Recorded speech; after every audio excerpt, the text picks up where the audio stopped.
Good morning students, welcome to Gangotri group of school. मैंने अभी तक बहुत ज़्यादा बातें की हैं इलेक्ट्रिक फील्ड के बारे में, समझे ना, इलेक्ट्रिक फ्लक्स के बारे में। आज का चैप्टर जो रहेगा वो कैलकुलेशन ऑफ इलेक्ट्रिक पोटेंशियल पर बेस्ड होगा, समझे, क्योंकि हमने कैलकुलेशन ऑफ इलेक्ट्रिक पोटेंशियल से रिलेटेड बहुत ज़्यादा एग्जाम्पल नहीं लगाए। हम जानते हैं फॉर्मूला क्या होता है, लेकिन बहुत ज़्यादा क्वेश्चन हमने उसमें नहीं लगाए हैं। तो आज का लेक्चर इसी चीज पे बेस्ड होगा कि हम पोटेंशियल की कैलकुलेशन कैसे करते हैं, देखेंगे ध्यान से।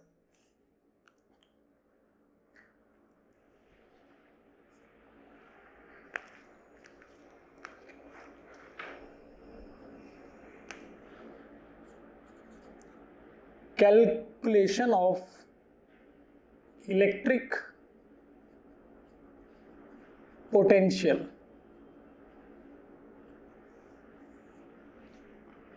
इसको मैं एग्जाम्पल से ही आपको समझाऊंगा। एग्जाम्पल,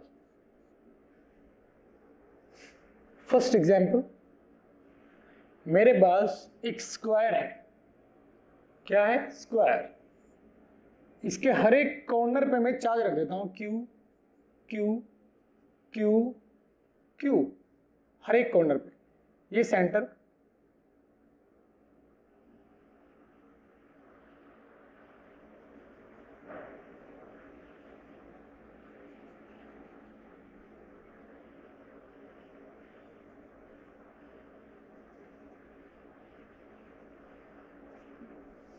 सेंटर पे आपको पोटेंशियल बताना है।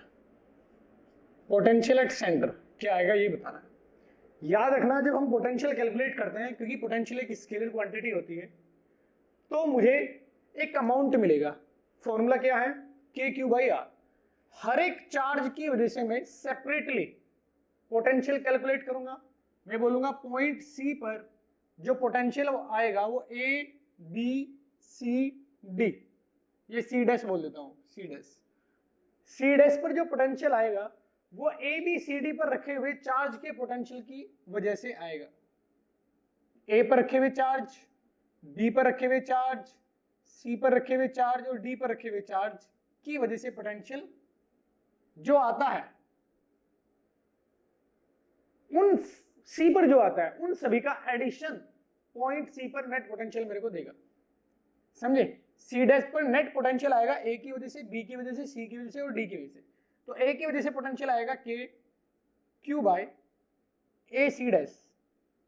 फॉर्मूला यही होता है, B K Q by B C dash, C K Q by C C dash, D K Q by C dash D. ये आएगा C dash, A C dash, A C dash. ये कौन है? Small R small R small R small R मान लेते हैं। तो हमारा आंसर आ जाएगा 4k Q by small are. मतलब हम स्केलर एडिशन करते हैं, हर एक चार्ज की वजह से पोटेंशियल निकालेंगे और उसको स्केलर एडिशन कर देंगे, समझे, अलजेब्रिक एडिशन उसका हम कर देंगे। नेक्स्ट क्वेश्चन देखें आप, एग्जाम्पल 2। ये एक मेरे पास रिंग है। क्या है? रिंग, जिस पर यूनिट लेंथ पर जो चार्ज है वो लैम्डा है।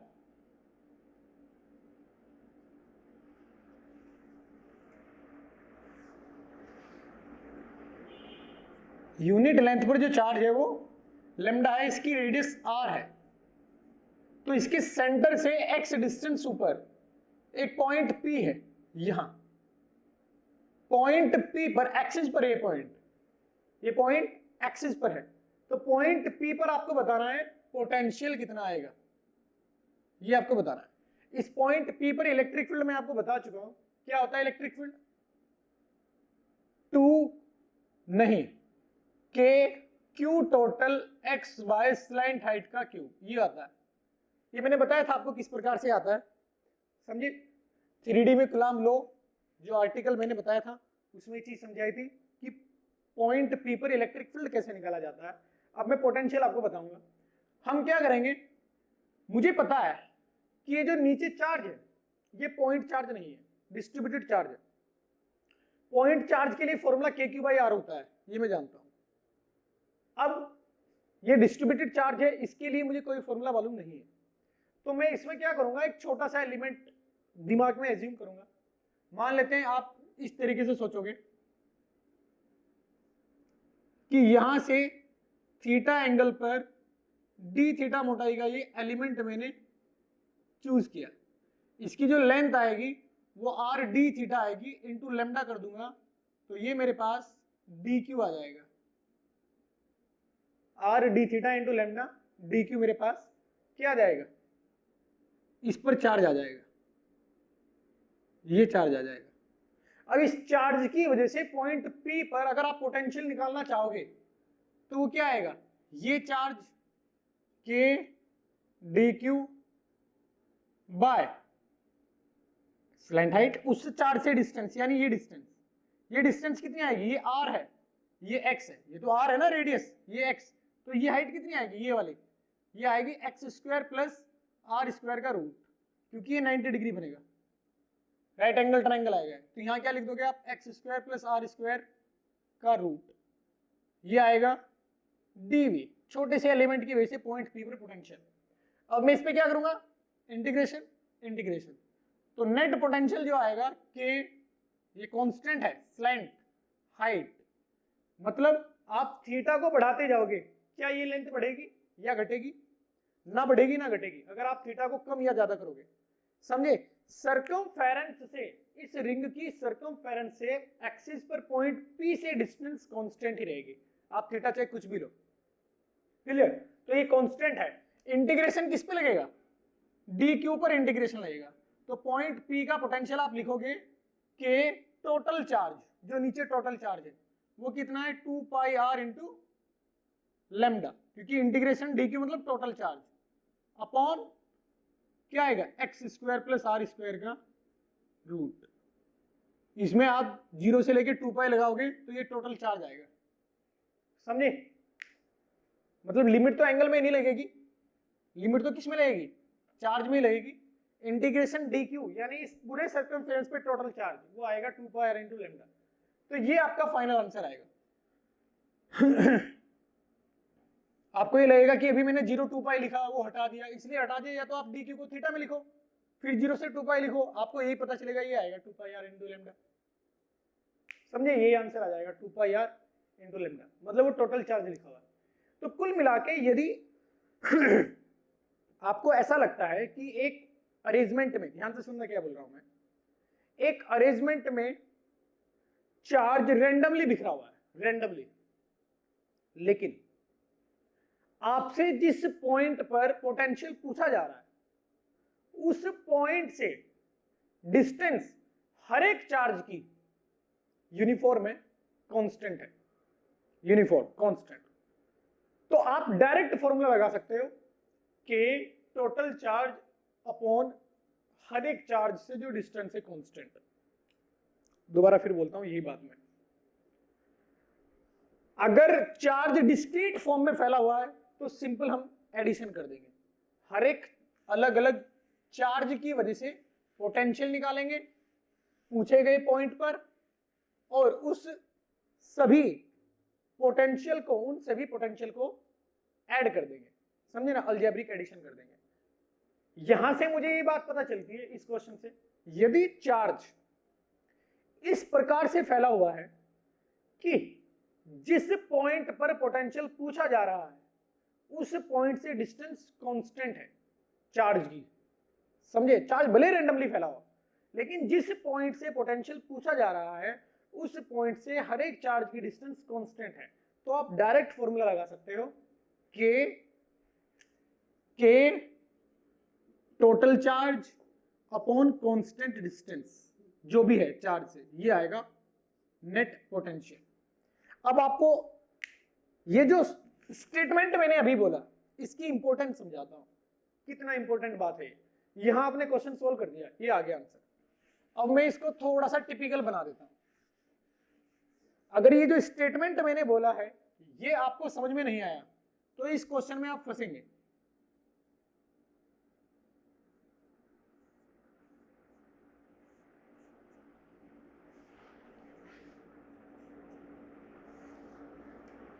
मुझे दिया गया है एक रिंग, उसके सेंटर से ऊपर एक पॉइंट P है जो x डिस्टेंस पर है, और इस सर्कमफेरेंस पर इस बार जो चार्ज फैला हुआ है वो रैंडम फैला हुआ है, रैंडमली चार्ज फैला हुआ है, कहीं ज्यादा है कहीं बहुत ज्यादा कम है। जैसे यहां बहुत ज्यादा चार्ज है, समझे ना, यहां बहुत कम चार्ज है, रैंडमली चार्ज फैला हुआ है। मुझे नहीं पता है कि चार्ज कहां ज्यादा है कहां कम है, क्लियर, लेकिन मुझे ये पता है कि टोटल चार्ज इस पर QT है, ये मैं जानता हूं। अब पॉइंट P पर पोटेंशियल और पॉइंट P पर इलेक्ट्रिक फील्ड बताइए।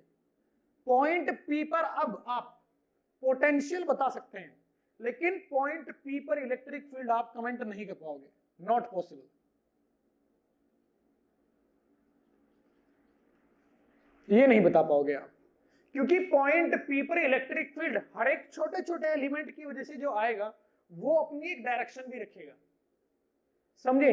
और वहां मैं क्या करता हूं, वेक्टोरियली एडिशन करता हूं। लेकिन अगर पॉइंट P पर पोटेंशियल की बात किया जाए तो आप ये पाएंगे कि आप फॉर्मूला लगाओगे K dq slant height, slant height यानी सर्कमफेरेंस से डिस्टेंस पॉइंट P की, स्मॉल r मान लेता हूं। क्या ये r, क्या ये डिस्टेंस इस सर्कमफेरेंस पर रखे हुए चार्ज की लोकेशन पे डिपेंड करती है? समझे, मान लेते हैं यहां चार्ज ज्यादा है तो यहां ये डिस्टेंस अलग है, यहां चार्ज कम है तो यहां इस पोजीशन के लिए पॉइंट P से डिस्टेंस इस पोजीशन की क्या अलग है? नहीं अलग है, डिस्टेंस सेम है, कांस्टेंट डिस्टेंस है, रैंडमली चार्ज डिस्ट्रीब्यूटेड है, लेकिन डिस्टेंस हर एक चार्ज से, चाहे ज्यादा चार्ज हो चाहे कम चार्ज हो, कांस्टेंट है।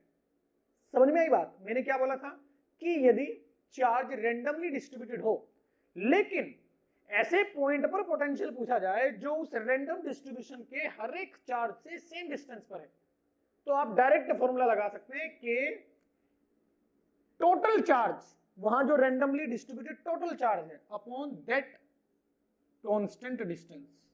ये आप डायरेक्टली आंसर बताओगे पॉइंट P पर।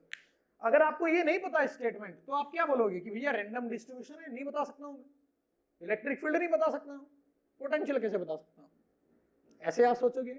नहीं, आप ऐसे सोचोगे कि थोड़ा सा कोई भी dq चार्ज लोगे, नीचे तो r आएगा बाहर k आएगा, और फिर इसमें इंटीग्रेट करोगे तो ये इंटीग्रेशन इस पे लगेगा dq पर, kr तो कांस्टेंट है बाहर चला जाएगा, और इंटीग्रेशन dq पे लगने का मतलब क्या है कि पॉइंट P पर नेट पोटेंशियल आएगा r। समझे? ऐसे बहुत सारे अरेंजमेंट पॉसिबल है, बहुत सारे। एक तो ये मैंने बनाया, और क्या पॉसिबल है देखो किस तरीके से, और मैं ये बना देता हूं semi circle, example 3 semi circle. अब इस पर चार्ज चाहे आप यूनिफॉर्मली रखो, ये पॉइंट P है, इसका सेंटर है, सेमी सर्कल का सेंटर है, यहां आपको पोटेंशियल बताना है। आप क्या लिखोगे कि ये टोटल चार्ज, अगर लैम्डा यूनिफॉर्म चार्ज डेंसिटी है, क्या बोलोगे आप? Pi r lambda by r, k q total by r। q total कितना है? Pi r into lambda. Distance constant कौन सी है? ये डिस्टेंस कांस्टेंट है r, constant distance r r r r constant distance. आई बात समझ में? ऐसे आप कर सकते हो।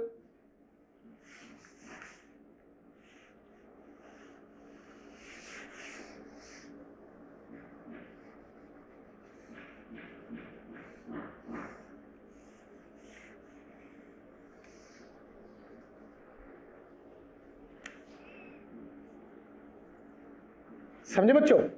अब यदि मैं कहता हूं कि ये चार्ज जो डिस्ट्रीब्यूटेड है ये यूनिफॉर्मली नहीं है, यूनिफॉर्म डिस्ट्रीब्यूशन ये नहीं है, यहां ज्यादा चार्ज है और ये चार्ज फिर कम होता जा रहा है, यहां कम चार्ज है, अब बताइए पॉइंट सी पर इलेक्ट्रिक फील्ड और इलेक्ट्रिक पोटेंशियल बताइए। तो बेटा इलेक्ट्रिक फील्ड नॉट पॉसिबल, नहीं बता पाओगे, आपको ये वेरिएशन रैंडम है तो इलेक्ट्रिक फील्ड आप नहीं बता पाओगे। क्लियर? तब तक नहीं बता पाओगे या तो आपको फंक्शन ना पता हो वेरिएशन का, फंक्शन पता होगा तो भी टिपिकल होगा मैथमेटिकल कैलकुलेशन करनी। क्लियर? अब आप ये पोटेंशियल जरूर बता सकते हो। कैसे? फिर से वही कि टोटल चार्ज आपको दिया जाता है upon constant distance capital R. Clear? यानी रैंडम डिस्ट्रीब्यूशन पे भी आप आंसर दे सकते हो। ये मैंने एक आर्क लेंथ लिया, ये भी एक लेंथ में था। अब एग्जाम्पल 3 हो चुका है, एग्जाम्पल 4 की बात करते हैं। देखो एग्जाम्पल 4, यदि मैं आपको बोलता हूं कि एक मेरे पास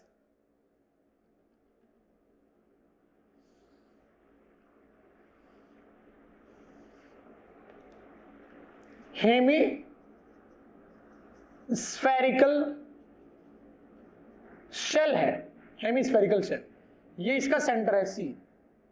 तो सेंटर पर यदि ये यूनिफॉर्म डिस्ट्रीब्यूशन है सिग्मा, क्योंकि इस बार में सिग्मा बोलूंगा, चार्ज सरफेस में, सरफेस चार्ज डेंसिटी कितना है? सिग्मा है।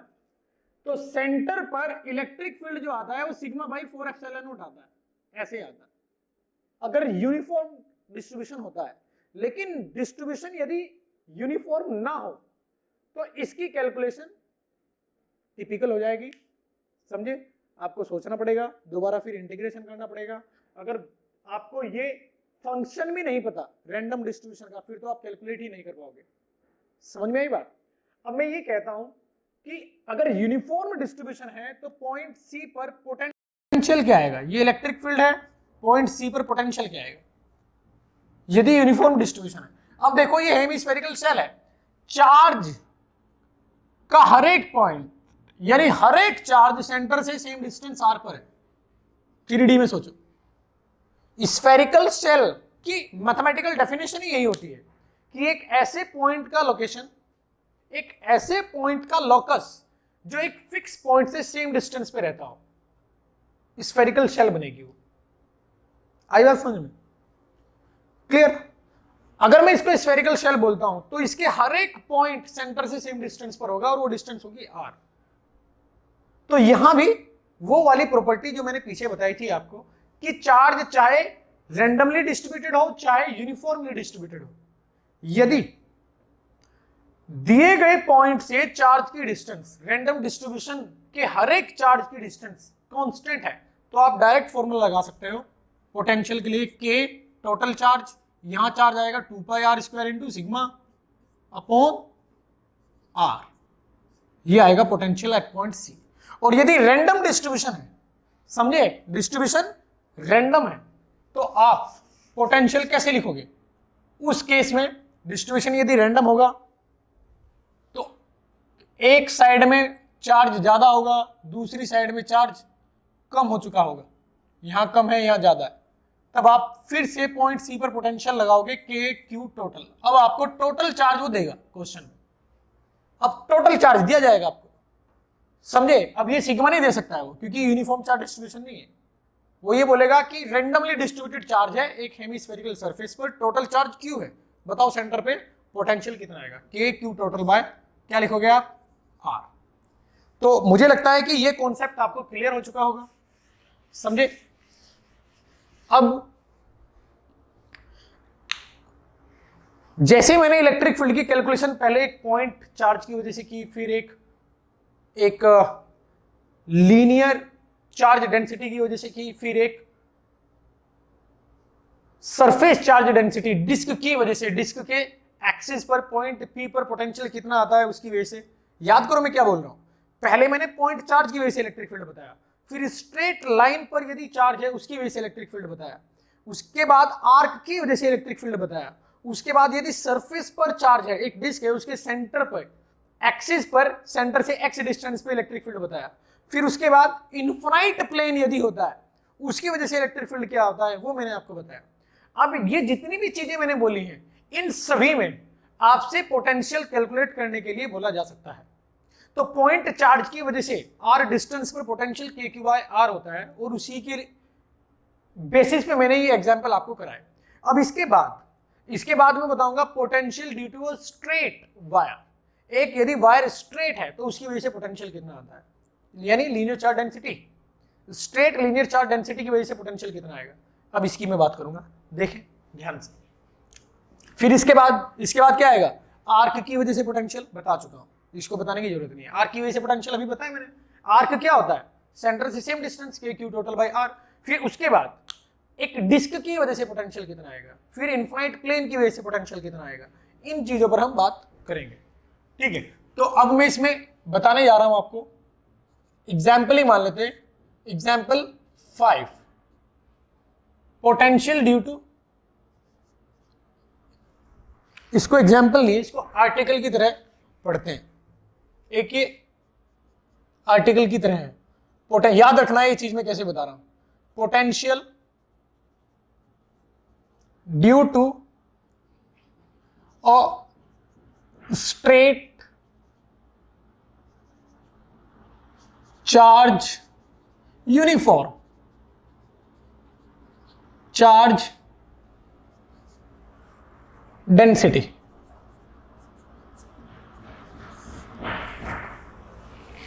ठीक है, देखो ये चार्ज लिया मैंने, यहां से पॉइंट P पर एक D पर, यहां से D डिस्टेंस आगे एक पॉइंट P है। इस पॉइंट P पर आपको बताना है पोटेंशियल, ये एंगल अल्फा, ये एंगल बीटा, ठीक है, ये मुझे बताना है। तो आप क्या करोगे, बिल्कुल उसी तरीके से सॉल्व करोगे जैसे आपने इलेक्ट्रिक फील्ड सॉल्व किया था, लेकिन वहां कंपोनेंट लेने होते हैं या कंपोनेंट नहीं लोगे। हम कहेंगे कि यहां से थीटा एंगल पर डी थीटा मोटाई का एक एलिमेंट लेते हैं, ये एलिमेंट, इसकी लोकेशन यहां से यदि y है तो ये आएगा dy।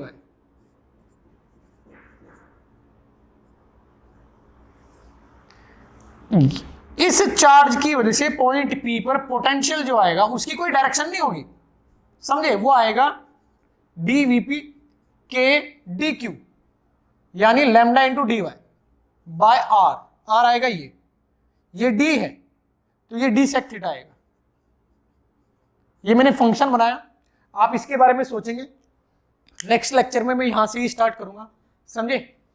तो अभी यहां तक ही मैं छोड़ देता हूं, नेक्स्ट लेक्चर में इसके बाद में सॉल्व करूंगा। आप अपने दिमाग से इसको प्रूव कर सकते हो, क्योंकि मैंने इलेक्ट्रिक फील्ड के बारे में कैलकुलेशन आपको बताया हुआ है, तो आप इसके बारे में सोचना।